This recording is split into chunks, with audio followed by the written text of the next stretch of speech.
dia, sexto ano. Como é que vocês estão nessa manhã de segunda-feira? Para vocês que estão aí na escola, no primeiro dia de aula, para vocês que estão assistindo em casa, né? Que tenham todos aí uma ótima semana. E pessoal, nessa segunda-feira nós já vamos começar com matéria nova. Na semana passada nós finalizamos as primeiras avaliações do quarto bimestre. Agora nós estamos na reta final para encerrar as nossas aulas. As nossas últimas avaliações vão acontecer do dia 30 ao dia 4, tá? De 30 de novembro a 4 de dezembro serão as últimas avaliações. Então estamos muito pertinho aí da reta final. Hoje nós estamos lançando um projeto aí sobre autoestima. Eu espero que você participe desse projeto, que você faça lá seu podcast. Fazendo esse podcast, você terá a oportunidade, então, de mostrar para as pessoas como é que você superou esse ano, como é que você tem lidado com a ansiedade, com a culpa, com o medo, enfim, tá bom? E lembrando que os alunos que fizerem esse trabalho, que participarem desse projeto, né, que é um projeto interdisciplinar de todos os professores, esses alunos estarão isentos das avaliações finais, ou seja, não vão precisar fazer essas avaliações do dia 30 ao dia 4. Vão apenas ter que entregar, então, o trabalho final, que é o podcast, falando aí sobre alguns dos temas apresentados, então, lá no nosso projeto. Pessoal, em geografia, para a gente poder encerrar os nossos conteúdos, nós falamos um pouco, né, nesse quarto bimestre sobre as atividades econômicas, sobre as principais atividades econômicas. Nós falamos sobre a agropecuária, a agricultura e a pecuária. Nós falamos também sobre a atividade do extrativismo, falamos sobre a indústria e falamos sobre o comércio, né? Então nós já falamos das principais atividades econômicas e agora nós vamos entrar no nosso capítulo 8 do módulo 4, tá? Então já peguem aí os livros de vocês, módulo 4, né? Abre lá no capítulo 8 de Geografia. Pessoal, e nesse capítulo nós vamos trabalhar um pouco sobre as questões ambientais no mundo, né? Os problemas ambientais no mundo. Então eu preparei um slide aqui para nós, eu vou projetar e nós vamos falar um pouquinho de algumas questões ambientais, né? Como poluição atmosférica, como poluição das águas, né? Então vamos falar um pouquinho sobre as questões ambientais no mundo. Deixa eu me colocar aqui num cantinho, projetar para vocês o slide. Bom, pessoal, esse aqui então é o nosso slide, né? Eu vou falar um pouquinho sobre as questões ambientais globais, tá? Então, aquecimento global, enchentes, secas, mas o que está acontecendo com o nosso planeta, né? Queimadas, o que está acontecendo com o nosso planeta, com a fauna, com a flora, com os recursos naturais, né, com as paisagens naturais. Então a gente vai ver um pouquinho nessa aula sobre essas questões ambientais como um todo. Então vamos lá, pessoal. Um dos grandes problemas ambientais é a emissão do CO2, né? Ou seja, pessoal, a emissão do gás carbônico, tá? Que é representado aqui por uma molécula de carbono e duas moléculas de oxigênio, tá? E aí nós chamamos de gás carbônico. Pessoal, as emissões de gás carbônico no mundo aumentou muito, principalmente, né, a partir da década de 50, como mostra aí esse gráfico, né? E aí, pessoal, mostra os países que mais emitem CO2 na atmosfera. E lembrando, pessoal, que as partículas de CO2, por que elas são tão prejudiciais para a atmosfera? Porque elas fazem duas coisas.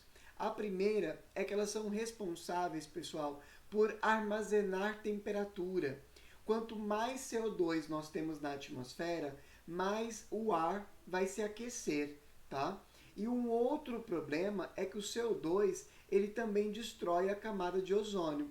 E vocês devem lembrar lá que a camada de ozônio é aquela camada que protege o nosso planeta, né? Uma camada de gás, de ozônio, que está presente na atmosfera. Vocês lembram lá qual é a camada que nós temos a camada de ozônio? Lembram? É a estratosfera, né? Pessoal, na estratosfera. Pessoal, então nós temos aí a destruição da camada de ozônio, né? E aí, pessoal, tudo isso, esses dois fatores, vão favorecer para o quê, pessoal? Pelo que nós chamamos de aquecimento global. Então, o próprio aquecimento do planeta, o aquecimento global do planeta, é responsável aí por conta dessas emissões de CO2, né?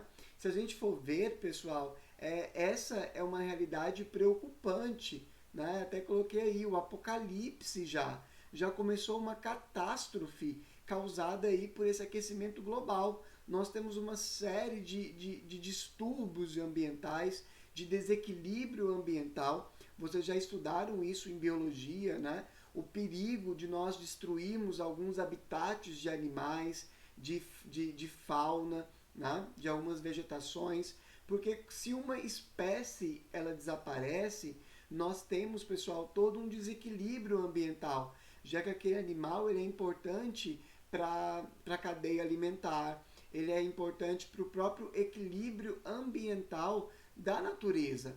Então, esse aquecimento global, que são mudanças na temperatura da atmosfera, mas também dos oceanos, causa, pessoal, a extinção de várias espécies, seja de animais, seja de vegetais, tá?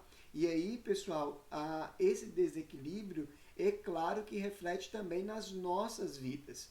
Então, toda essa emissão de gás carbônico, de poluentes na atmosfera, não é só uma questão de respiração, não é só uma questão de problemas pulmonares, porque eles também podem trazer doenças à nossa respiração.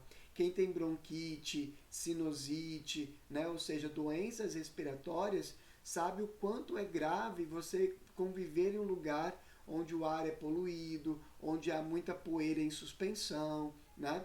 Enfim.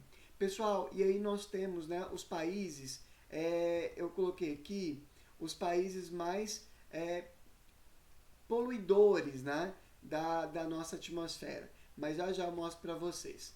Pessoal, e o que o aquecimento global, então, ele causa, né? Por que o apocalipse já começou? O primeiro, pessoal, é o derretimento das geleiras. Vocês já viram isso tanto em geografia quanto em ciências, que a maior parte da água doce do nosso planeta, ela concentra-se nos nossos polos, né, do nosso planeta.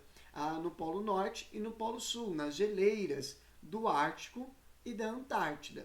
E aí, pessoal, com o aquecimento global, essas geleiras elas têm diminuído com o tempo. A região do Ártico, por exemplo, ele diminuiu já 8% ao ano nas últimas 3 décadas. Ou seja, olha o quanto ele tem sido reduzido. Isso significa, pessoal, uma destruição de habitat de animais, né?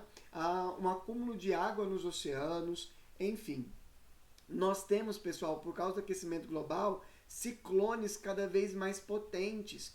E aí nós estamos vendo como os casos dos furacões, dos tornados, que atingem alguns países, né, como os Estados Unidos. Coloquei como exemplo o furacão Katrina, né, em Nova Orleans, né, nos Estados Unidos, que destruiu lá a cidade. Né.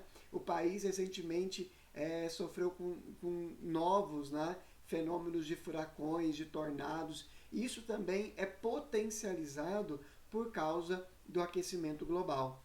E fora as enchentes, né, ou seja, nós temos mudado o ritmo das chuvas, a frequência das chuvas, a proliferação de algas tóxicas, né, o calor e incêndios em toda a Europa. E não só na Europa. Olha o Brasil nesse 2020, o Pantanal, né, a floresta amazônica, o próprio Cerrado, quanto de de queimadas nós tivemos ao longo desse 2020, né? O tempo muito quente, muito seco, né? Então o aquecimento global ele acaba potencializando todos os riscos, né?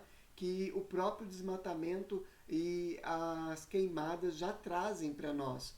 E a questão das secas, né? Nós vemos que então todo esse calor que tem aumentado, né? Essa temperatura que tem subido, e isso é agravado ainda por períodos de seca, né? E aí, pessoal, a poluição atmosférica ela tem algumas consequências na nossa vida, como é o caso do fenômeno de inversão térmica, né? Nós vamos ver isso mais para frente, que é quando a camada, né, mais fria fica presa aqui embaixo, próximo do solo. Então todos os poluentes eles não são dispersos na atmosfera. A gente vai ver isso mais para frente. A questão das chuvas ácidas, das ilhas de calor, que também vou explicar nessa aula de hoje. O aumento do efeito estufa, a possibilidade de redução da camada de ozônio, nós já falamos aqui. O aquecimento global, a regressão das geleiras, as mudanças climáticas gerais. Então, tudo isso, pessoal, são consequências da poluição da atmosfera, tá bom? Bom, pessoal, aqui são alguns impactos do Brasil, né? Como é que o Brasil ele tem alterado, e aí nós vamos ver quais são os principais impactos do Brasil. Pessoal, 53% do impacto que acontece aqui no Brasil, ele acontece de assoreamento, pessoal.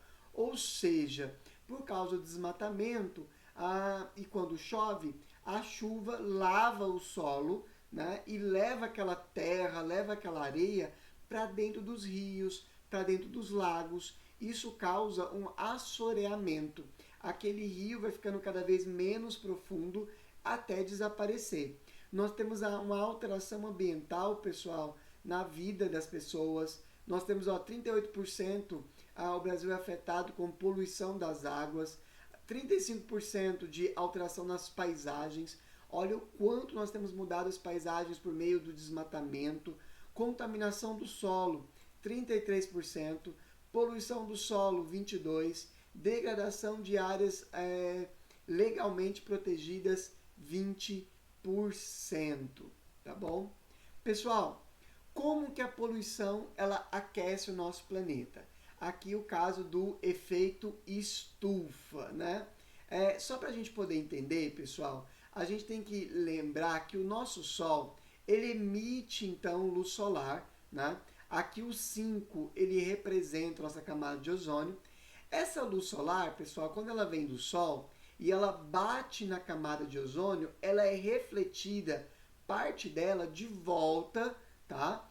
Para o espaço. Não entra no nosso planeta. Só que tem uma parcela que entra no nosso planeta, ou seja, que atravessa a camada de ozônio. Essa camada que atravessa, ela bate no nosso continente, nas águas, e ela volta então para a atmosfera. Quando ela chega na atmosfera, uma parte dela consegue sair da atmosfera, só que uma outra parte é refletida de volta. Ou seja, alguns raios solares ficam presos aqui dentro do nosso planeta Terra. Isso mantém o nosso planeta aquecido mesmo durante a noite, né? É por isso que durante a noite o planeta, né, o lado que está à noite, não congela, tá? Graças então à temperatura que está sendo mantida ali pela nossa atmosfera. O que acontece, pessoal, é que com a poluição nós causamos então buracos na camada de ozônio, exatamente a camada que faz refletir alguns desses raios, como por exemplo os raios ultravioletas. Então esses raios eles atravessam a atmosfera com maior intensidade e com maior frequência, o que então podem causar problemas de pele, câncer de pele, e as próprias partículas de gás carbônico que estão na nossa atmosfera, elas vão absorver mais calor. Ou seja, esse calor que iria embora, né, um pouco desse calor que iria escapar pela atmosfera, agora ele fica retido no nosso planeta. Ele fica então preso aqui né, no planeta Terra. Então tudo isso faz com que a gente aumente então a temperatura do nosso planeta, tá? E quais são os maiores vilões, os maiores poluidores, os maiores emissores então desse gás carbônico? Pessoal, são as termoelétricas, né? Ou seja, que fazem queimas de matéria orgânica para gerar energia, né?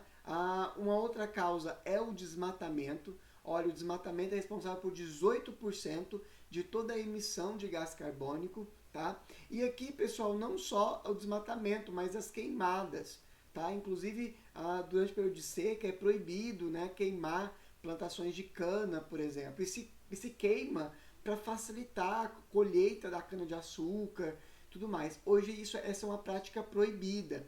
A própria agricultura e pecuária, né, acabei de falar sobre essa prática de queima de agricultura. Os automóveis, os aviões, responsáveis por 13%.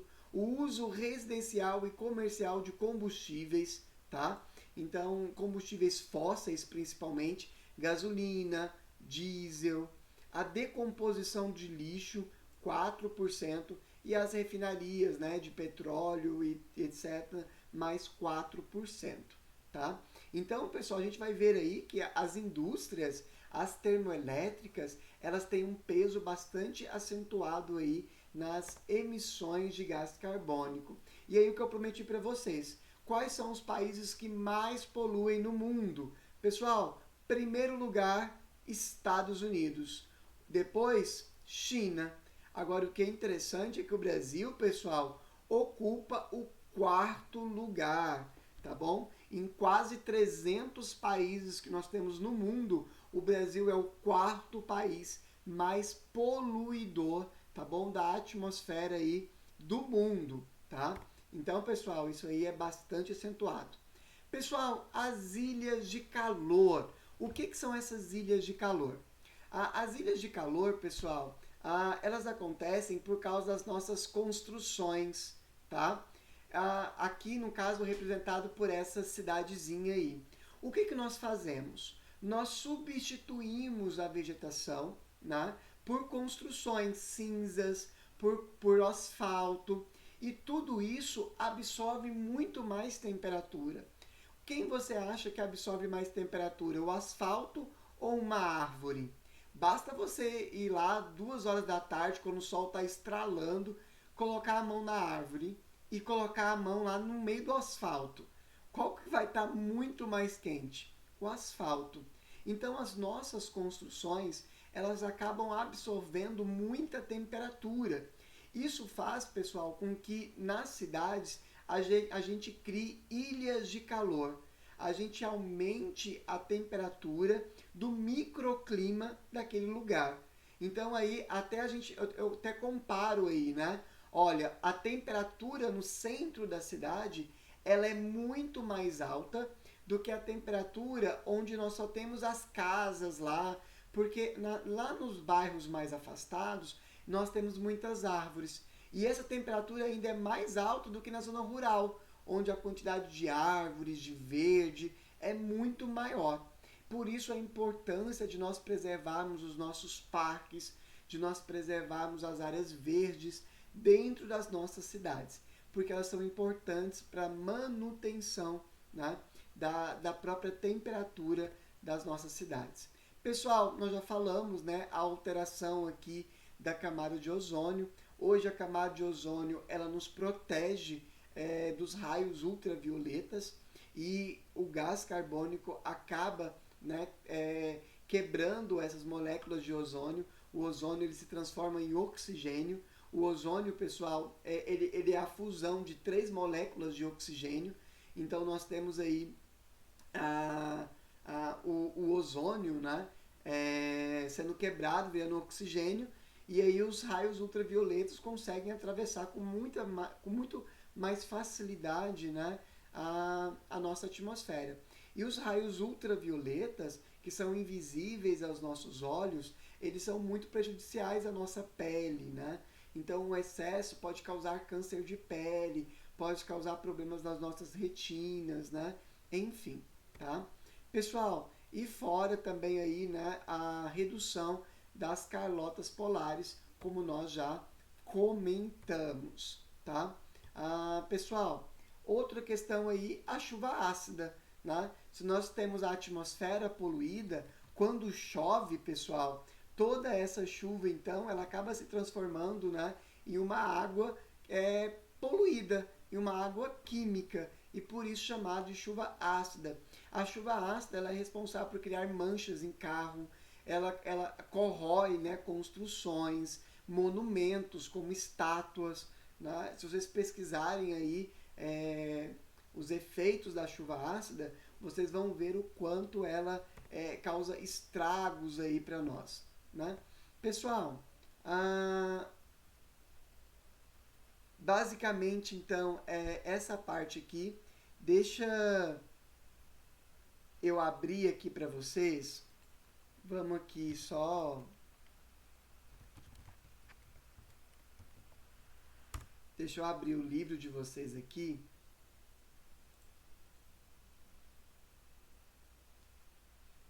Mostrar qual é a atividade de homework para vocês. Vocês já acharam que ia ficar sem homework, né? Não, senhores. Nós temos homework. Deixa eu apresentar para vocês a atividade de homework. Só um minutinho. Vamos lá. Deixa eu abrir aqui o módulo 4 de vocês. Já vai estar aqui na página. Isso. Pessoal, essa atividade homework de vocês, tá bom? A página 37 é a nossa atividade homework. 37, a página 38 e a página 39, tá bom? E vocês devem, pessoal, fazer essa atividade homework antes da nossa live, né? Que vai ser na quarta-feira. Então, quarta-feira nós temos uma live e eu quero todas essas atividades, tá? A página aí, então, 37, 38 e 39. Você da escola, faça essa atividade hoje, já poste lá no Google Classroom. Você que está em casa, também faça essa atividade. Essa atividade, então, ela é para todos, tá? E, pessoal, então, passado então a nossa atividade, né, página 37, 38 e 39, não se esqueçam de postar lá no Google Classroom, tá? Para que você possa ser avaliado, para que você possa receber a sua nota. Quarta-feira, então, nós temos a nossa live, tá? Nós temos aí o nosso encontro marcado às 7h40, tá? Então, a nossa live começa um pouquinho mais cedo, né? Eu não tenho certeza se é 7h40 mesmo nossa live, se é a primeira ou a segunda aula da manhã, mas na quarta-feira, então, pela manhã, cedinho, nós temos nosso encontro marcado. E aí, essa atividade tem que ser postada, já tem que ter sido postado, porque nós faremos a correção dos exercícios. Beleza?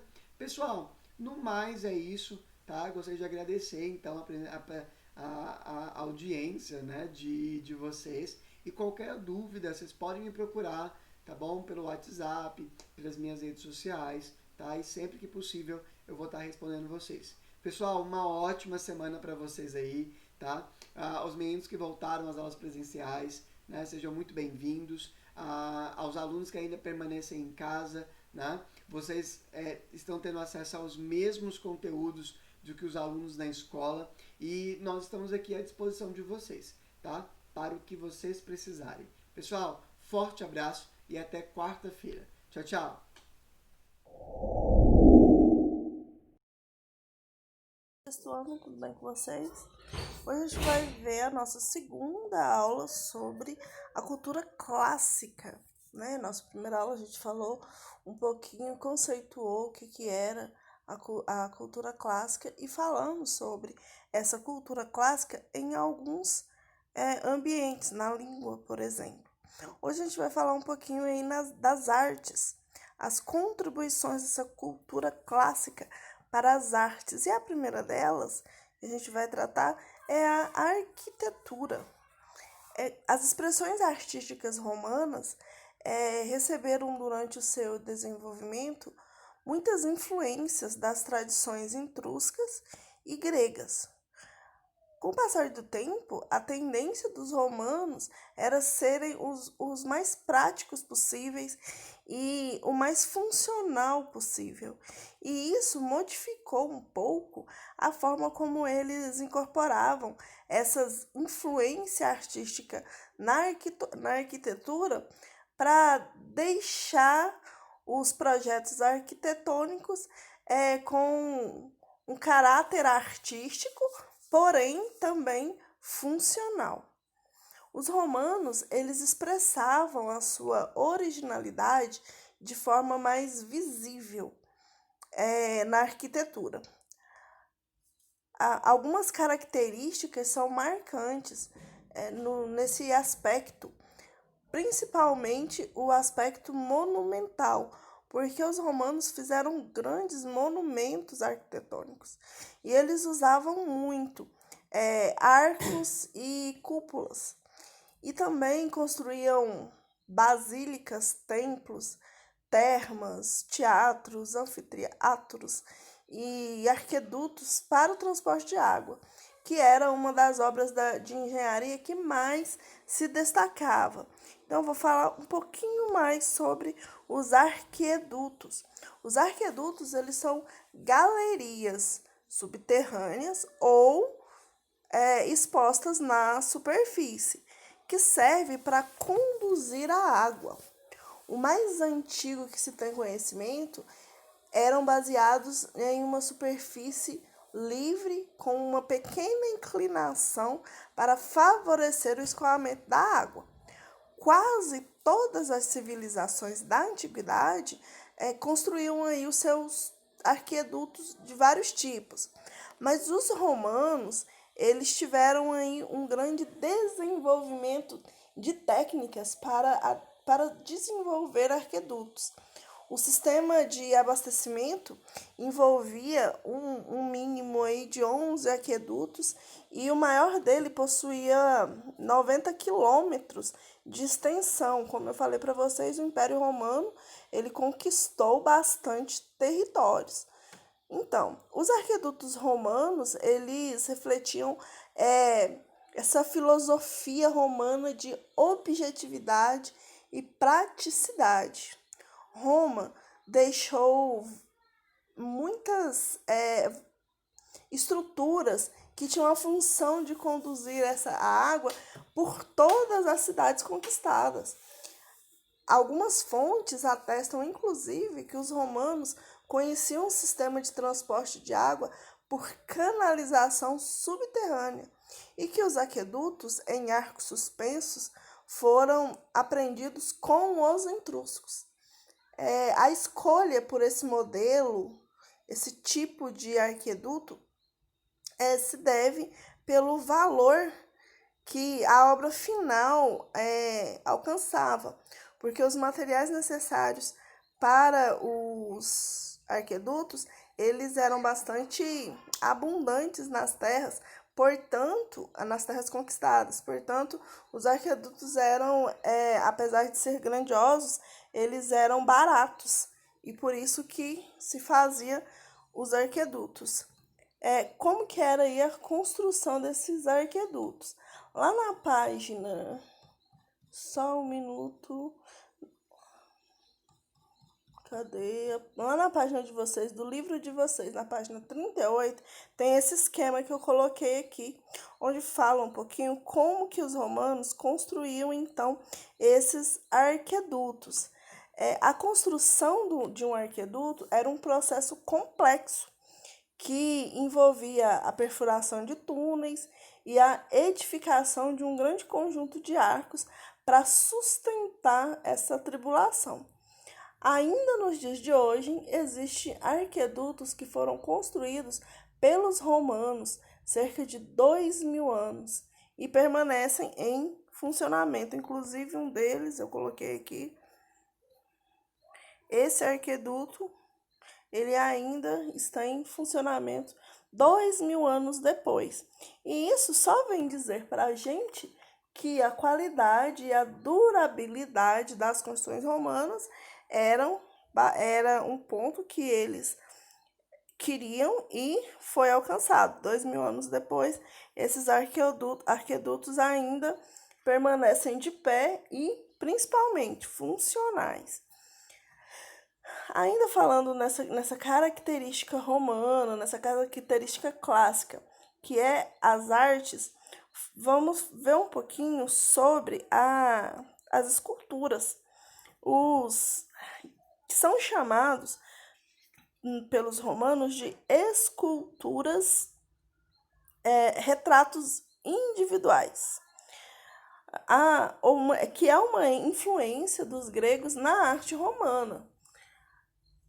No entanto, diferente dos gregos, os gregos eles buscavam representar algo mais ideal, harmonia, proporção, simetria, que inclusive nós já estudamos em artes, né? Se eu não me engano, no terceiro bimestre a gente falou sobre a simetria. E os romanos, diferente dos gregos, eles desenvolveram essa arte para o lado mais realista e mais fiel aos modelos retratados. Então, a escultura romana, ela revela características bastante realistas, centradas na personalidade do indivíduo.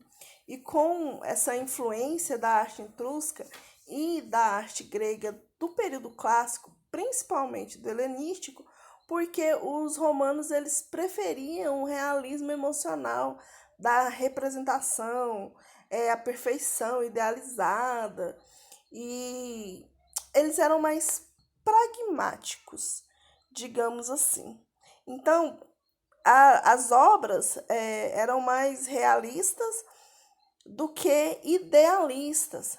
As estatutárias romanas, elas teve aí o seu maior êxito nos retratos, normalmente em forma de bustos, que reproduziam exatamente o modelo centrado o modelo que eles tentavam construir. E nisso eles acentuavam os defeitos e as deformidades dos seus modelos. Também as características dos olhos, da sobrancelha, da boca, barba, cabelo, enfim, as rugas, a marca do tempo no rosto desses bustos, tudo era colocado nas obras. Então, deste modo, a escultura romana ela conseguiu atingir um propósito, que era eternizar a memória dos homens através de imagens reais, que evidenciavam esse caráter, reverenciavam a honra da pessoa, a glória e até um pouco da psicologia desse retrato, que tinha esse caráter quase fotográfico, porque buscava retratar fielmente a pessoa, o indivíduo que eles buscavam como modelo. Nas artes romanas também a gente vê os mosaicos. Os mosaicos, eles eram desenhos formados pela combinação de pequenas pedras, pedaços de vidro, pedaços de mármore ou de cerâmica. E eram mais utilizados para decoração de áreas planas, como piso, por exemplo, e algumas paredes.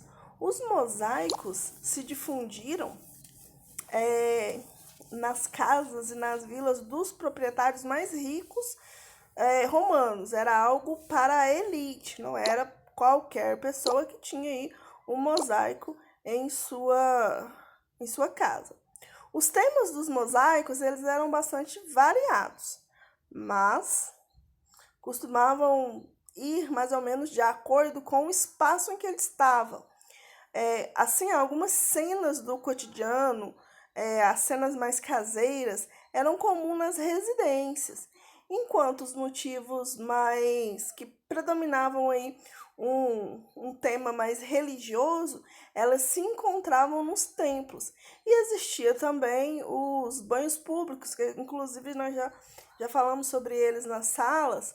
Os banhos públicos também tinham alguns locais onde tinham aí essas obras de mosaico e evidenciavam geralmente cenas mitológicas. as pinturas murais. Em Pompeia, nas ruínas de Pompeia, foram encontradas algumas obras que denominadas de murais, conhecidas como murais. As imagens mais comuns encontradas nas paredes de Pompeia representam cenas do cotidiano no dia a dia dos habitantes da cidade, como a produção de vinho, de azeite, o trabalho dos artesãos e a luta dos gladiadores. E também foram encontradas algumas pinturas feitas no interior da casa, que geralmente indicavam aí os moradores, representavam os moradores, os proprietários destas casas. Agora, uma atividade para vocês, olha só, a atividade está na página 46 e na página 47. Mas lá na página 46, a gente vai ter um texto e algumas imagens para vocês lerem, analisarem e responderem as questões. Na página 47 também tem um pedacinho escrito para casa. Esse para casa vocês não vão fazer. O que vocês vão fazer? Lá na página 46, vocês vão ler esse pequeno texto aqui da página 46, as cores do branco.